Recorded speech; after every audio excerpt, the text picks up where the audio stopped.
kabukikay, ngayong araw nga pala is meron nagpagawa sa akin na susupresahin ng kanyang nanay dahil ngay kaarawan niya. Kaya guys, kung gusto niyo makita yung napakagandang resulta tsaka yung reaction, tapusin niyo tong video to. Let's go! Hello mga kabukikay! Another day, another bouquet na naman tayo. Kaya guys, let's go! Samahan nyo ako! Ngayong araw nga pala guys is meron nga pala sa ating nagpagawa dahil nga birthday ng kanyang nanay. Inihanda ko na nga dyan yung mga gagamitin natin. Ang hindi mawawala ay pera. O pakak, diba? Ang swerte ng nanay. Papasana all ka talaga kapag ganito ang regalo sa'yo. Kapag ganito pa naman guys yung mga regalo sa mga nanay nyo. Nako guys, tignan nyo yung reaction. Parang nanalo sa loto. Halos magtatatalon sa tuwa yan. Kaya ano pang iniintay mo? Magpagawa na sa akin. Charis.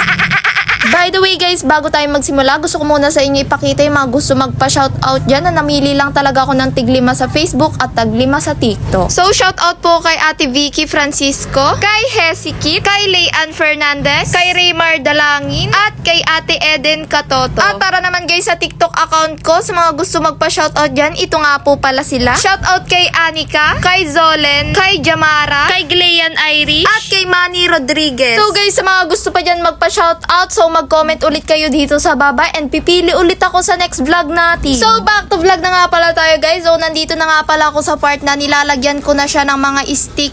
As you can see, ang tiniklop ko nga lang pala dyan para sa pang-design natin yung mga kulay red na tig 50 dyan. And yung mga tigwa 100 naman, ang ginawa naman natin dyan is yung normal na nilagyan natin ng stick. Dahil nga tapos na tayo guys dun sa pag-i-stick, ang next naman natin is i-assemble na natin. And isa nga guys sa pasiksik ko, ang update nga pala sa pamimigay natin is sa Lunes na. Oo guys, sa Lunes na. So nagsisimula na nga pala ako maglista ngayon ng mga solid supporters natin. So guys, tinitignan ko talaga sa mga post ko kung sino laging update dyan sa ating mga post. Kung nakaabot ka nga pala dito guys, mag-comment nga pala kayo dito sa baba ng kung anong pangalan at saka kung tagasan kayo. So malay nyo, makasama kayo sa lista ko and matsambahan ko yung mga pangalan nyo. Sayang pa ito guys. Kaya nga pala guys, Martes ang ating pamigay gawa ng piyesta sa amin ng Lunes. Then sa Linggo kasi guys, in-invite nga pala ako dun sa mga Miss Makato. Basta guys, nandun ako, in-invite ako. Hindi guys lalaban ha, magbibigay lang ng award. And guys, may chika pa pala ako sa inyo. Diba guys, sa last post ko, meron ako dong tinanong na baka meron kayo mga gustong itanong or magtanong kayo sa akin kasi nahihirapan ako mag-topic dito kapag nagbo-voice over. So nakakita naman ako ng mga maayos na tanong doon. And meron din ako nakitaan doon na nakaka-excite na pinapagawa sa akin. So ito nga pala yung mga nakitaan ko. So share ko na lang sa inyo. So may nagtanong nga pala, sabi ni Cherry, pa-shoutout po, hindi ba masisira yung pera sa tape at stick glue? Based on my experience po kasi, wala naman nangyari guys na naging ganun. Wala guys naging damage. Walang sira talaga. And sa tagal ko rin pong nagagawa ng money bouquet, wala naman pong nagreklamo na sira daw yung mga pera. So, para sa akin lang po, ewan ko lang po sa iba kung may nasisirang mga ganito. So, I think guys, kaya nasisira dahil sobrang init na ng stick glue. Yun pa yung parang nakababad guys yung stick glue, kaya nasisira. Yung sa akin kasi guys, saka ko lang siya binubuhay kapag ano na, maglalagay na ako, then hindi ko siya pinapainit ng sobra-sobra. Pinapatay ko din siya agad. Kasi guys, kapag alam ko nang mainit siya konti, then may nalabas naman, yun lang yung ginagamit ko. And then hindi ko siya yung binababad ng sobrang init.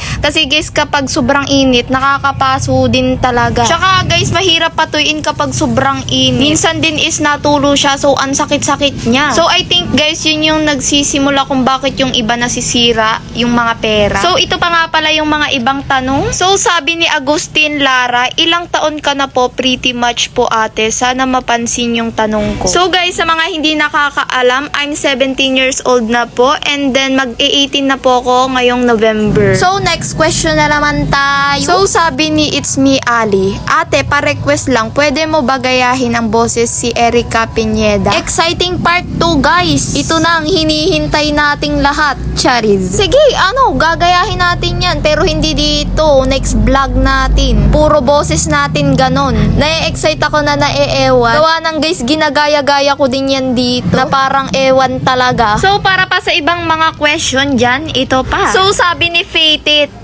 magpakwento kung paano ka nagsimula sa paggawa ng flower bouquet. So guys, abangan nyo yan sa next vlog natin. So magkwekwentuhan tayo ng ganern-ganern. Hindi ko na kasi guys makwekwento, gawa ng kakaunti na lang yung oras. Kaya gagawa na lang tayong panibagong video para maigawa natin yung mga gusto nyong gawin sa buhay nyo. Joke lang. Ari pa guys, may last pa palang question. Ay, tanong pala. Ay, parehas lang pala.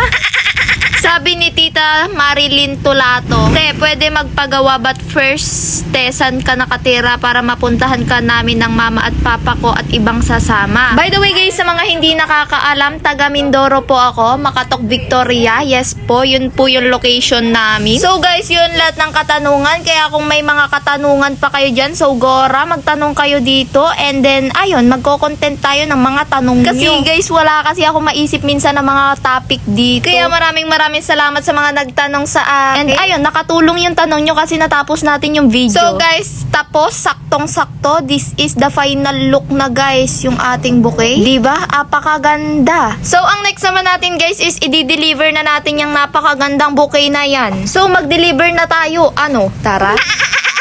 So, ayan guys, nandito na nga pala kami sa bahay ng pagbibigyan. Ito nga pala guys yung nag-order sa atin, yung anak niya. Dahil nga pala birthday ng nanay niya. So, ayan guys, niregaluhan niya.